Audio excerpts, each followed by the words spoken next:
সূচকের ম্যাথ। তো এই অঙ্ক যদি করতে হয় খুবই সহজ। দেখো 16/3/4, 16 পাওয়ার 3/4 আছে। তো 16কে যদি আমি মানে ভেঙে ফেলি, 16 অর্ধেক 2, তার অর্ধেক 16 দিয়ে 2 দিয়ে কাটলে 8, তার অর্ধেক করলে 4, অর্ধেক করলে 2, অর্ধেক করলে 2। তাহলে কত হচ্ছে 2 এর পাওয়ার কত হবে, কতগুলো 2 আছে, 4টে 2, 1 2 3 4, 4টে 2। তাহলে 2 এর পাওয়ার হচ্ছে 2 এর মাথায় 4টে 2। তো 16কে আমরা এইভাবে লিখতে পারি।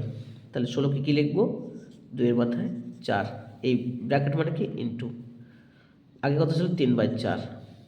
তাহলে কী হবে, এই 4 4 কেটে গেল, থাকবে কত 2 এর মাথায় 3, 2 এর পাওয়ার 3, মানে 3টে 2, 2 গুণ 2 গুণ 2। তাহলে কত হচ্ছে 2 2 গুণ 4, 4 2 গুণ 8 উত্তর হবে।